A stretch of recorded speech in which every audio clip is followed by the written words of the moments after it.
नमस्कार साथियों, मैं आपका साथी अनिल गुर्जर। साथियों, आज के इस वीडियो में हम बात करेंगे आवधिक आकलन संकलन प्रपत्र कक्षा 2 विषय हिंदी के संबंध में, जो कि 2024-25 के लिए है। ये पहला आवधिक आकलन है साथियों। FLN आवधिक आकलन में इससे पूर्व मैं सभी कक्षाओं के जो वीडियो बना चुका हूं, वो वीडियो इस वीडियो के डिस्क्रिप्शन बॉक्स में दिए गए हैं। आप वहां से उन्हें जाकर देख सकते हैं, अलग अलग विषयों के अलग अलग कक्षाओं के। साथियों, आज के वीडियो में अगर हम बात करें तो इस सत्र में कुछ बदलाव हुए हैं बच्चों की वर्कबुक में, आवधिक आकलन ट्रैकरों में, तो उन बदलावों को हम देखेंगे। साथियों, उससे पूर्व जिन शिक्षक साथियों ने अभी तक चैनल को सब्सक्राइब नहीं किया है, प्लीज़ चैनल को सब्सक्राइब कर लीजिए, ताकि इसी प्रकार की FLN संबंधित समस्त जानकारी आपको मेरे चैनल के माध्यम से मिलती रहे। साथियों, यहाँ पर आप देख रहे हैं पहले सामान्य जानकारियाँ हैं। सबसे पहले हम ऊपर जो निर्देश दिए हैं वो हम पढ़ लेते हैं कि किस प्रकार से इससे पूर्व के सत्र में साथियों जो जगह थी, यहाँ पर मतलब जैसे 8 वर्ण दिए थे, तो 8 वर्ण में से बच्चे जितने वर्ण पढ़ पाता है या लिख पाता है तो उन वर्णों को लिखना होता था। लेकिन इस शैक्षणिक सत्र में स्पष्ट लिखा है कि शिक्षक साथी जांच प्रपत्र से बच्चों की जांच करें और इस संकलन प्रपत्र को भरें। उदाहरण के लिए कहानी, कविता, सुना पाना के कॉलम में बच्चे की वास्तविक स्थिति को सही का निशान लगाएं और बाकी के सभी शेष कॉलमों में जो संख्या दी है ऊपर, उनमें से जितने बच्चा पढ़ पाता है उन संख्याओं को लिखें। यानी कि कुल मिलाकर हमें कॉलमों में केवल संख्या भर लिखना है, जो कि मैंने इस ट्रेकर में लिखी है। अब हम देख लेते हैं। तो यहाँ पर पहले 3 कॉलमों में सामान्य जानकारी है, बच्चे का नाम, उसका प्रवेश पंजी क्रमांक और माता पिता का नाम। अब हम आगे देखते हैं। तो साथियों, यहाँ से शुरू होते हैं बच्चों के आयाम पर काम करना। जैसे कि सबसे पहला है मौखिक भाषा विकास। साथियों, आपको यहाँ पर मैं ट्रैकर के बारे में बता दूं, इससे पूर्व बच्चे की वर्कबुक में बताएंगे किस प्रकार से काम करना है। शिक्षक संदर्शिका में कहाँ पर किस प्रकार पूछा गया वो भी हम देखेंगे। साथ ही बच्चे का आकलन लेने के बाद बच्चे की पुस्तक में किस प्रकार से टीप लिखना है वो भी हम देखेंगे। इसके बाद कक्षा 1 व 2 का पूरा 10वां सप्ताह होने के बाद में किस प्रकार से कार्य योजना बनाना है वो भी हम देखेंगे। तो इस प्रकार FLN संबंधित समस्त जानकारी आपको मेरे चैनल के माध्यम से मिलेगी, इसलिए आप सभी से निवेदन है सब्सक्राइब जरूर कर ले। अब इसमें बात करते हैं मौखिक भाषा विकास की। तो मौखिक भाषा विकास में 3 स्तर दिए हैं, कुछ नहीं बोला, कोशिश की, सुना पाया। तो मौखिक भाषा विकास में क्या आएगा, किस प्रकार से हमें टिक करना है वो हम देखेंगे। इसके बाद बात आती है ध्वनि जागरूकता की। तो ध्वनि जागरूकता में कुछ शब्द दिए हैं, उसमें से हमें ध्वनि पहचान करना है, कौन सी ध्वनि को किस प्रकार से पहचान करना और कितना क्राइटेरिया है, कितने शब्दों को पढ़वाना है। तो यहाँ पर संख्या 4 दिए। ध्वनि पहचान में 8 से 10 शब्द दिए हैं, लेकिन बच्चों से हमें 4 पढ़वाना। अगर वो 4 की सही बता देता है, ध्वनि पहचान कर पाता है पहले वर्ण की, तो यहाँ पर उसकी संख्या में लिखना है। इसके बाद वर्ण, शब्दांश एवं शब्द पठन। वर्ण, शब्दांश एवं शब्द पठन की बात करें तो कुल वर्ण बच्चों को पढ़ने के लिए 27 आएंगे। इसी प्रकार शब्दांश 8 आएंगे और शब्द की बात करें तो 12 आएंगे। तो उनमें से बच्चा जितना सही पढ़ता है या सही कर पाता है वर्ण, शब्द और शब्दांश में, वो संख्या हम यहाँ पर लिखेंगे। इसके बाद बात करते हैं लेखन की। तो वर्ण, शब्दांश एवं शब्द लेखन, श्रुत लेखन जिसको हम कहें, तो वहाँ पर शिक्षक संदर्शिका में जो वर्ण, शब्दांश या शब्द हमें लिखवाने हैं बच्चों को, वो वहाँ दिए हैं। हमें स्पष्ट उच्चारण के साथ बोलना है। बच्चा श्रवण करके अपनी बुक में लिखेगा, वो हम देखेंगे कि उसकी बुक में उसे कहाँ लिखना है। अब मैं लिए चलता हूँ आपको शिक्षक संदर्शिका की ओर, कि शिक्षक संदर्शिका में किस प्रकार से हमें बच्चों का टेस्ट लेना है।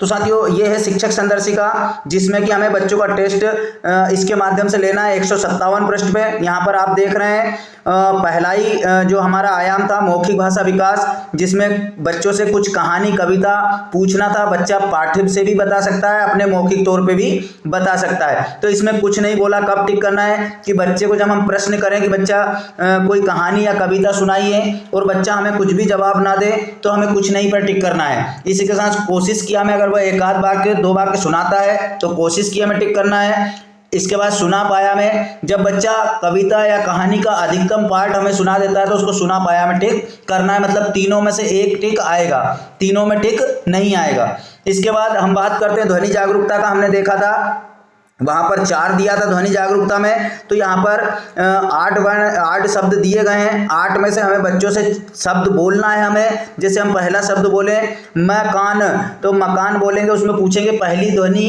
पहले वर्ण की ध्वनि क्या है। तो इस प्रकार 4 शब्दों की ध्वनि अगर बच्चा लगातार बता देता है प्रथम वर्ण की, तो हमें 4 से ज़्यादा पूछ सकते हैं, लेकिन वहाँ पर 4 का ही डाटा देना। आप चाहे तो 4 पूछ करके छोड़ भी सकते हैं, वो आप शिक्षकों के ऊपर है। इसके बाद में हम बात करते हैं वर्ण पठन की। तो वर्ण पठन में साथियों यहाँ पर शब्द दिए हैं, वर्ण दिए हैं 27। हमें क से लेकर एक एक वर्ण बच्चे से पढ़ाते जाना है। बच्चा जितने वर्ण शुद्ध उच्चारण में पढ़ पाता है उतने वहाँ पर हम लिखेंगे। ऐसा नहीं है कि हमने एक वर्ण बच्चा बीच में नहीं बता पाया तो आगे उससे नहीं पढ़वाएंगे। हमें प्रत्येक वर्ण पर बढ़वाना है बच्चा, चाहे फिर उसमें से कितने ही बताए। अब बात करते हैं हम अगले की। तो यहाँ है शब्दांश। शब्दांश में जब वर्णों में कोई मात्रा लग जाती है तो उसको शब्दांश कहते हैं। जैसे यहाँ पर का, को, ची, ते, ये शब्दांश, इनमें मात्राएं जुड़ गई। तो शब्दांश में यहाँ पर 8 शब्दांश दिए गए हैं। बच्चों से पढ़वाना है, उंगली रख करके पढ़वाना है, जितने शब्दांश वो पढ़ पाए। लेकिन ऐसा नहीं है कि का नहीं पढ़ पा रहा तो आगे नहीं पढ़वाना है, सभी पर हमें उंगली रखवाना है, शायद बच्चा आगे का कोई वर्ण शब्दांश पहचानता हो। तो इस प्रकार जितने सही वर्ण शब्दांश पढ़ पाएगा उतनी संख्या वहां पर हम लिखेंगे। इसके बाद बात करते हैं हम शब्द पठन की, शब्दांश पठन की, शब्द पठन की। तो यहाँ पर शब्द दिए हैं 12। उन 12 शब्दों में से बच्चा जितने हम पढ़ पाएगा उतनी संख्या वहाँ पर ट्रेकर में लिखेंगे। अब बात करते हैं हम श्रुत लेखन की। तो देख पा रहे हैं आप यहाँ श्रुत लेखन हेतु वर्ण, शब्दांश और शब्द हमें दिए हैं। अलग से कोई शब्द, वर्ण, शब्दांश बच्चों से नहीं लिखवाना है। बच्चों को स्पष्ट उच्चारण करके इन्हीं शब्दांशों को लिखवाना है। तो बच्चे लिखेंगे कहाँ पर वो हम आपको बता देते हैं। यहाँ पर आप देख लीजिए कि वर्ण और शब्दांश और शब्द यहाँ पर दिए गए हैं, उन्हीं शब्द शब्दांश वर्णों को लिखवाना है। अब हम चलते हैं बच्चे की पाठ्यपुस्तक पर। तो साथियों बच्चे की जो अभ्यास पुस्तिका है उसके 108 पृष्ठ पे यहाँ पर दिया है आवधिक आकलन 1, सप्ताह 6, दिवस 1 से 6 यहाँ पर दिया है। तो इसमें बच्चे से कार्य कराना है। सबसे पहले आया वर्णों को सुने और लिखें। तो आपने वर्ण देखे थे, वहाँ पर वर्ण दिए हुए थे, उन्हीं वर्णों को हमें लिखवाना है। यहाँ पर ये वर्ण दिए हैं, ये मैंने प्रिंट किया है। बच्चे जो लिखेंगे वो यहाँ पर आएंगे। इसके बाद यहाँ नीचे आप देख रहे हैं कुल वर्णों की संख्या कितनी है, 12 में से बच्चे जितने लिखेगा यहाँ लिख देंगे और यहाँ के बाद में उसके ट्रेकर में लिखेंगे। जो संख्या यहाँ आएगी वही ट्रेकर में आएगी।